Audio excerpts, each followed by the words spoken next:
Since the upload of the Piranharoni video covering the Transformers Decepticons Nintendo DS game, there has been nothing but request after request for another. Not another one of the Michael Bay movie adaptations. No, those are abominations. I am talking about another that has slipped under the radar for so long. And now, finally, a year and a half later, it's time. Piranharoni presents Transformers Decepticons DS4, or for Cybertron. Now sit back, relax, and enjoy the sound of a sweet, broken British accent. So, Transformers War for Cybertron has flown under my radar for a ridiculously long time now, and I've been getting nothing but requests for it for the past, I don't know, however long it's been since I've been gone. Wow, has it really actually been that long? Yeah. This game actually exceeded my expectations, and though it uses many similar mechanics from the Revenge of the Fallen game, it manages to soar above and beyond those in both story and gameplay. This adaptation of the War for Cybertron games is unusually well done, and stands alongside the 2007 adaptation as one of the best Transformers DS games out there. Jam-packed with content, unlockables, and a satisfying combat system, this one really took me by surprise, but like with any good game review, we're gonna have to start at the beginning. Also, I apologize if this footage looks unusually pixelated. I was unable to upscale and smooth out the graphics without my recording lagging out, so this is the best I could do. It doesn't bother me, but it might bother you, and I thought I'd mention it. Anyways, let's get started. So for this video, we're going to be covering the Decepticons version of the game. This version has you playing as, you guessed it, the Autobots in the first mission. Yeah, that's right, the first person you take control of in this tutorial level is a random Autobot goon. When I first saw this, I was a little disappointed. I'd played these games as a kid, but not that much, and certainly not enough to really remember the levels or anything like that. So to find out that yet again we're taking on the role of some throwaway nameless character, and an Autobot one at that, was really weird to me. But just wait, because this actually gets really good. Going through the tutorial level, you'll learn all the basics of combat. Melee, shooting, and moving around feel really good.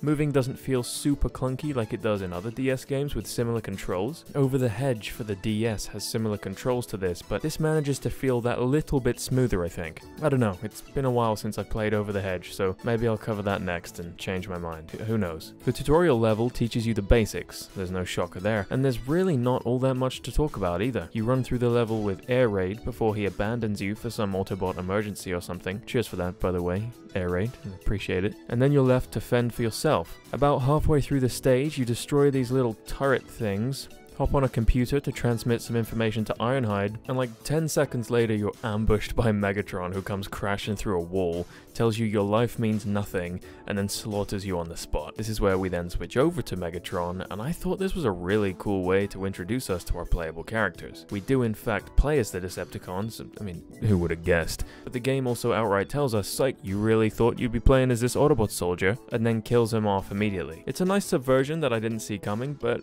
I don't know, maybe I'm just brain dead, who knows. Anyways, you take over the role of Megatron, where the rest of the mechanics are explained to you by Soundwave and Barricade. The combat system gets explained in this level too, which is actually a really neat touch. There are 3 categories of attacking, defined by colored shapes: a red circle, a blue square, and a yellow triangle. Every single enemy has a weakness, and it's one of these 3. Every playable character has a different category for their attacks, so you'll have to switch between characters and weapons on the fly to quickly and efficiently take down enemies. For example, Megatron's ranged weapon falls into the red circle category, whereas his melee falls into the blue square. So if there's an enemy in front of you that's weak to the blue attacks, it's probably best to charge him and swing the mace, rather than to use your ranged weapon. Does that make sense? Yeah, okay, great, that's good. Most characters' vehicle mode weapons are all 3 categories, so spamming the tank cannons is a good way to mow down enemies, but it's also a surefire way to make sure you run out of gun juice real quick.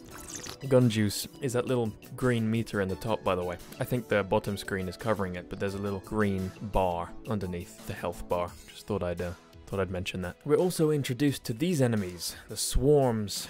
And I kid you not, these are the most annoying things I've encountered playing this game so far. Everything else is relatively easy to deal with, But these wasp nest things are horrible, and I hate everything about them. Literally everything. I hate it. There's nothing about them that's redeemable. They sneak up on you, have tiny hitboxes, and show up in annoying segments of the game, like when you're platforming or trying to do some other menial task just to ruin your day. Anyways, most of this mission is just teaching you how to use your weapons, transform, and all of that other fun stuff that you'd expect in, well, a Transformers game, I suppose. It would be strange if you could not transform, although that is exactly what Stealth Force on the Nintendo 3DS Entertainment System did back in 2011 to coincide with the release of Transformers 3.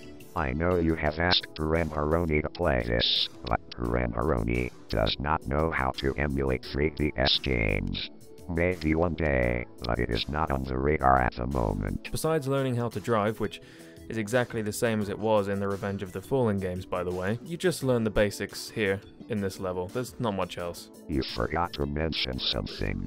Did I? Yes, you forgot to mention the boss fight at the end of the level. Oh, right, yeah, this level actually has a boss fight in it. You take on Jetfire right at the end of the mission, which is pretty cool. It's a really standard fight, but just like the other enemies, bosses also have certain weapon type weaknesses, which is really cool to see. This will also come up later as we tackle the later levels in the game, where bosses have changing weaknesses throughout the fights. Anyways, you take out Jetfire and then it's on to the next level.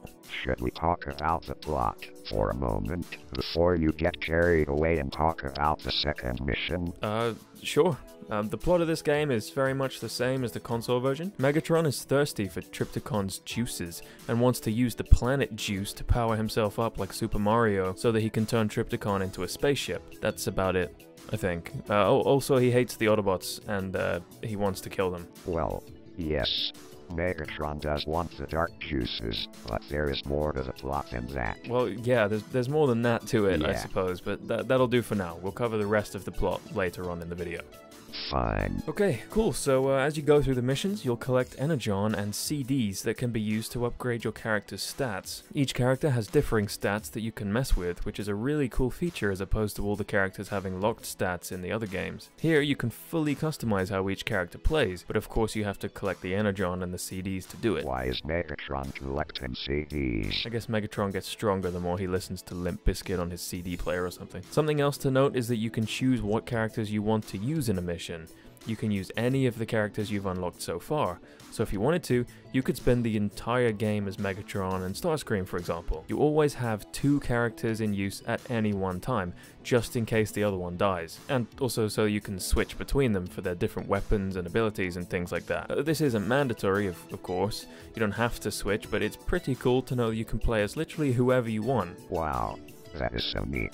It's similar to the console version in that way, where you could use one of 3 characters in each mission, like the Seeker mission for example that has you choose between Starscream, Skywarp or Thundercracker. This is just the DS equivalent of that. Different characters can do different things too, and they interact with the environment differently. For example, Megatron can drive straight through brick walls because he's so huge, whereas people like Starscream can fly through holes in the ceiling. Smaller characters can go through ventilation systems, and so on and so forth. So anyways, I chose Brawl and Megatron for this next mission just because, well, they're the only 2 characters I have unlocked right now.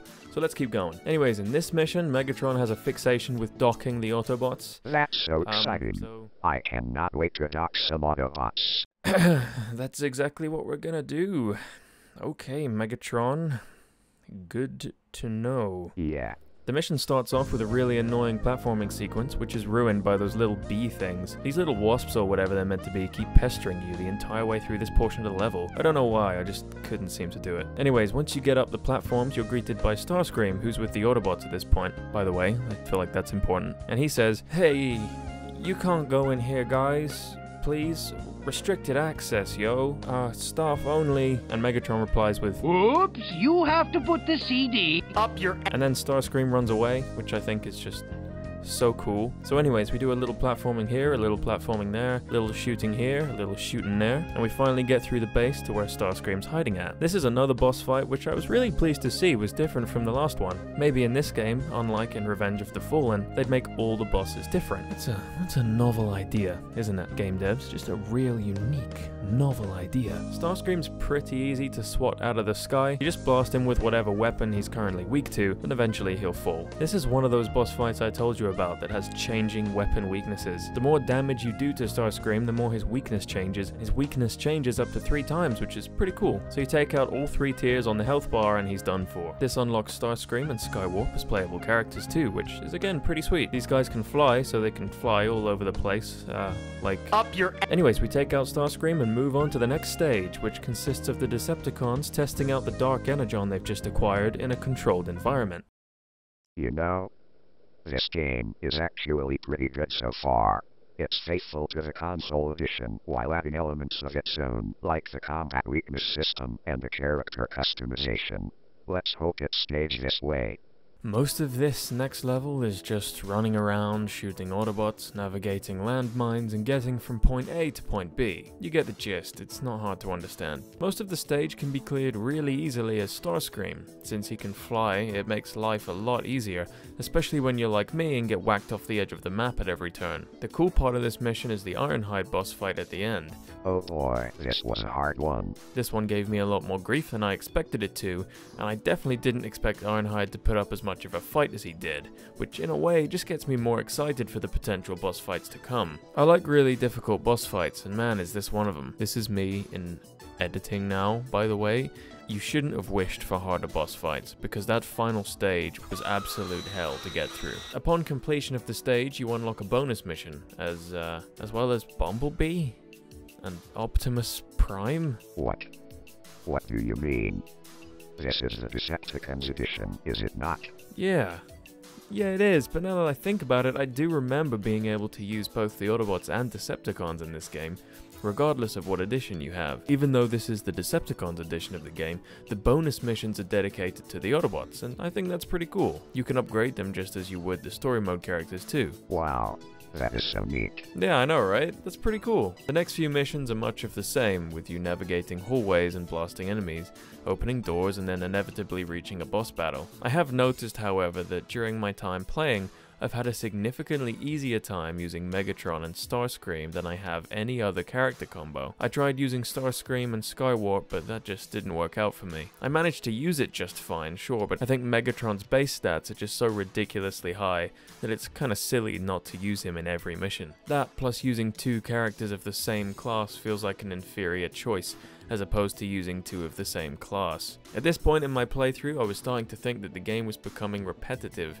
I'm not a huge fan of standard third-person shooters, if I'm gonna be completely honest. The reason the first game was so good for me was because it wasn't just that. It felt like you had complete freedom over your movement, whereas here, I don't know how to explain it, but it kind of feels like you're on rails. I mainly just used Megatron to bulldoze through most of the missions, charging through enemies like they were made of paper. The remaining standard boss fights are Silverbolt, which plays similarly to a Revenge of the Fallen boss fight, if you remember those. Cliffjumper, which is just a chase sequence, and then another battle with Jetfire. Don't forget Zeta Prime. Oh yeah, as you're retrieving the Omega Key, you're ambushed by Zeta Prime. He's pretty similar to all the others, but you have to avoid this lightning stuff coming down from the ceiling so you don't get shocked into oblivion. Rinse and repeat, and he goes down all the same. The final boss fight you take on is Omega Supreme, and to be honest, this whole level was a pain for me, so I can't lie, I turned invincibility on. That's right, I was seriously struggling to do this with PC controls, so I decided it was probably best, for the video's sake, to just become invincible and tank the stage. The stage is pretty well designed though. Taking on Cliffjumper and Jetfire back to back was pretty cool, before then taking on Omega Supreme. Omega Supreme himself seems like it would be ridiculously difficult to beat, but I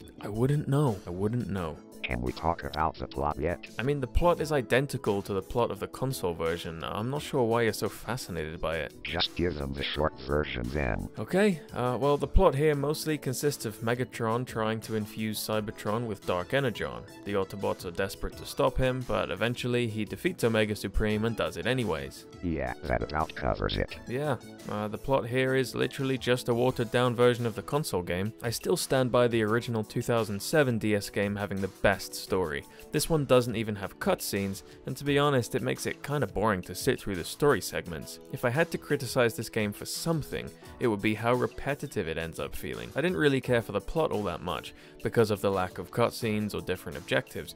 And I mean, that's okay, right, since it's a handheld game, but regardless, it would have been nice to have something to chew on. There's a whole slew of unlockables and things to collect too.